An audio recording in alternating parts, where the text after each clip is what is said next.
I kept stealing glances at Bubba sitting with Raheem Kin on the roof. Wondered what he was thinking. Was he cheering for me? Or did a part of him enjoy watching me fail? That was the thing about kite flying. Your mind drifted with the kite. Thank you for coming, Hassan's face brightened. He lifted our kite, red with yellow borders, flicked his finger, and held it up, tested the wind, then ran in its direction. Want me to run for the kite?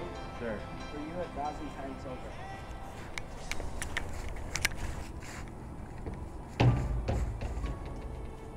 Give us that kite.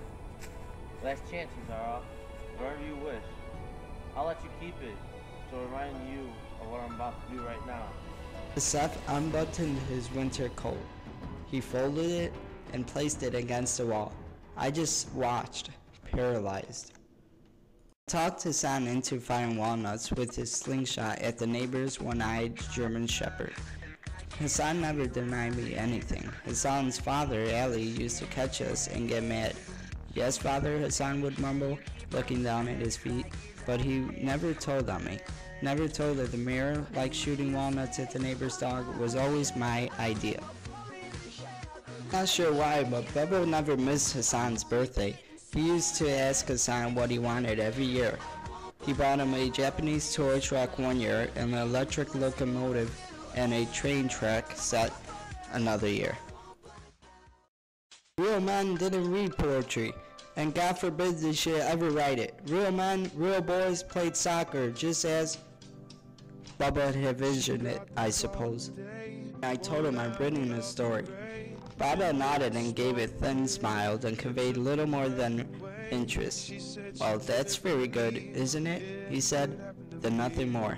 He just looked at me through the cloud of smoke.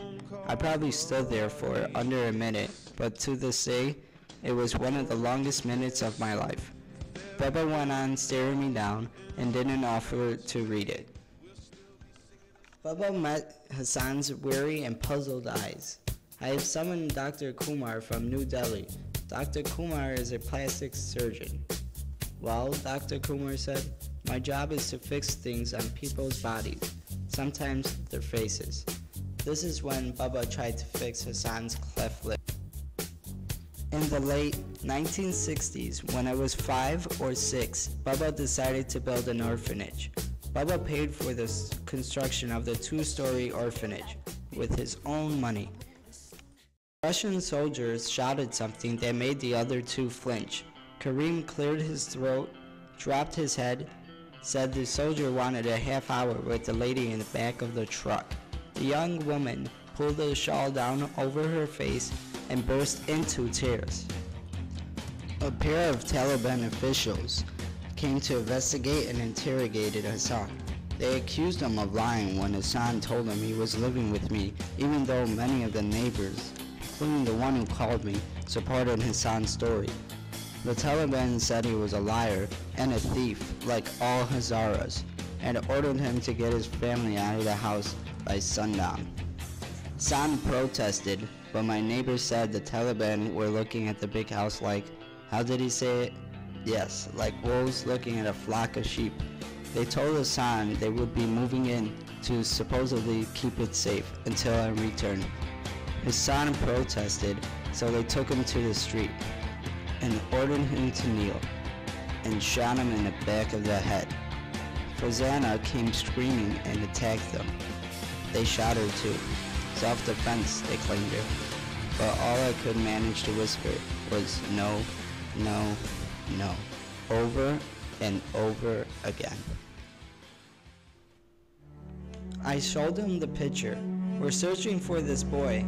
He gave the photo a glance. I have never seen him, the man said.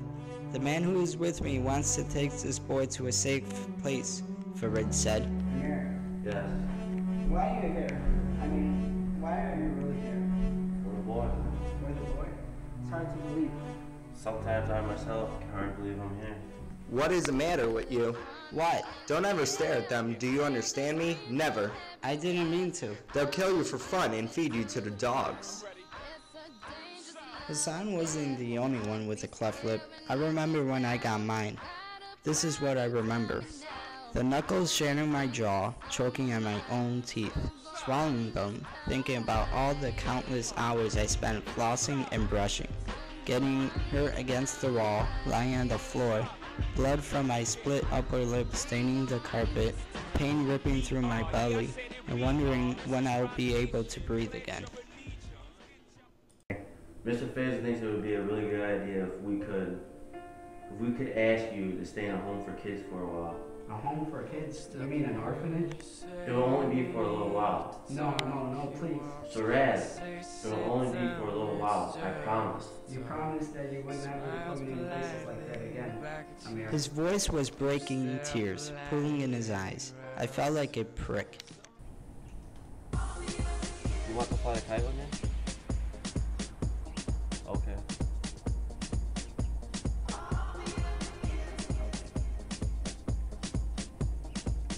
You want me to run the kite for you? Sure.